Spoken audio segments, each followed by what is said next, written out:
You are probably here because you have seen one of my videos in which I was trying to answer whether or not there is life after death, and I referenced this book called the Tibetan Book of the Dead, which is actually called the Bardo Thodol in Tibetan, and in that book it describes what happens to us after we die. It describes a tunnel of light. It describes seeing your own life flash before your eyes. It describes all these really interesting things that we see in movies all the time, but it's all in this ancient text. And then you might have thought, wow, this book sounds really interesting. Let's read it. So you picked up the book and you started reading it, and you got to about page 12 and you were like, oh, this is not what I thought it was gonna be. It's not a light read. So if you want to hear what the Tibetan Book of the Dead actually says, stick around for the next couple of minutes. And if you want more videos like this where I summarize and rate from some of the greatest books ever written, make sure to subscribe so you don't miss out on any new videos. So let's get into it. Here are some of the scariest lines from the Tibetan Book of the Dead. When the vital wind, which is the animating force of our body, has left the body, various demons enter into it and shake it violently like a flag in the wind.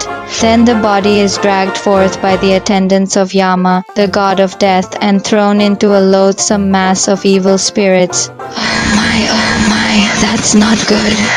After that, one should think, calling to mind the precious human body, difficult to obtain. One should reflect on the folly of wasting it on low pursuits. Pondering thus, one should arouse oneself from sleep.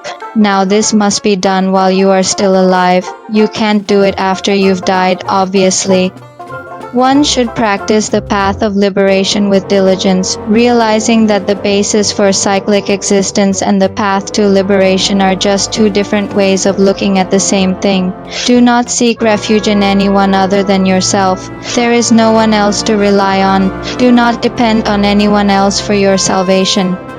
When the time of death approaches, all the evil spirits that have been subdued by the power of the wholesome karma of the body gather together in the body. At that time, if anyone practices the path of meditation and realizes the illusory nature of the self, all the evil spirits flee. This is really cool. Like if you practice the path of meditation and you realize the illusory nature of self, then when you die, all the evil spirits run away. Sign me up. The nature of consciousness is that it is always free. Only sentient beings themselves are in chains. When one considers how very thing that appears is nothing but the play of consciousness. What is there to upset? What is there to fear?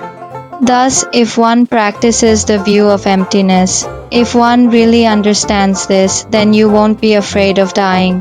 If you like this, you should definitely check out my other videos on the Tibetan Book of the Dead. And if you like this video, please make sure to share it with your friends and family. Thanks for watching.